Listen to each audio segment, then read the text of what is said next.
وصلت قناة كريستيانو رونالدو على منصة يوتيوب تحقيق أرقام قياسية في أعداد المتابعين ومعدل المشاهدات بعد أسبوعين من إطلاق النجم البرتغالي وقائد فريق النصر السعودي اللاعب كريستيانو رونالدو لقناته الخاصة على منصة يوتيوب. ذاع صيت قناة كريستيانو رونالدو واشتهرت في محيط مشجعي كرة القدم خلال الفترة القليلة الماضية، بل والعكس تخطت حتى غير المتابعين لكرة القدم. كله عايز يعرف ايه قصة قناة كريستيانو رونالدو وايه الارباح اللي بتحققها قناة كريستيانو رونالدو بعد اسبوعين من اطلاق كريستيانو رونالدو لقناته على اليوتيوب. النجم الدولي البالغ من العمر 39 عام أطلق 25 مقطع فيديو في قناته الخاصة بمواضيع مختلفة عن مسيرته الكروية وحياته الخاصة وأطفاله. أما عن تحقيق كريستيانو رونالدو مكاسب خيالية من اليوتيوب، فوفق آخر تحديثات لمنصات مختصة في الإحصاءات، فقد بلغت أرباح قناة كريستيانو رونالدو بعد أسبوعين فقط من إطلاقها نحو 2.5 مليون دولار أمريكي، لتصبح القناة الأسرع في تحقيق الربح خلال فترة أسبوعين فقط. كمان قناة كريستيانو رونالدو جذبت أكثر من 55 مليون مشترك وحققت 375 مليون مشاهدة، وكمان دول رقمين قياسيين لكريستيانو رونالدو.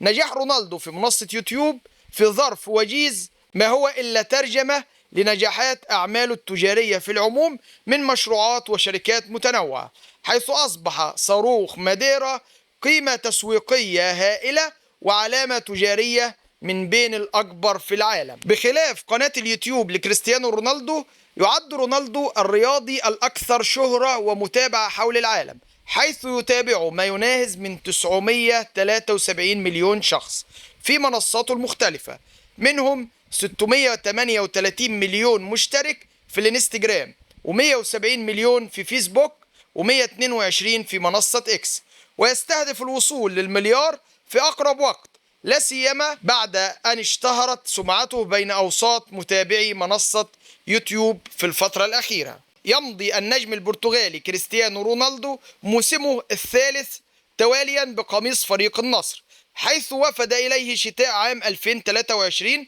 في صفقة مجانية بعد نهاية عقده مع فريقه السابق مانشستر يونايتد، الذي غادر على أثره خلافات حادة مع مدربه الهولندي. في الموسم الماضي كريستيانو رونالدو كسر الرقم القياسي لأكبر عدد أهداف مسجلة في موسم واحد بالدوري السعودي، أحرز 35 هدف مع النصر لينهي المسابقة في صدارة لائحة الهدافين، وما زال يطمح في تحطيم المزيد من الأرقام القياسية. مفيش حاجة بيدخل فيها كريستيانو رونالدو إلا وبيحقق ويكسر فيها الأرقام القياسية. ما تنسوش لايك للفيديو واشتراك للقناة علشان يوصلكم كل جديد من أخبار الرياضة العربية والمصرية والعالمية.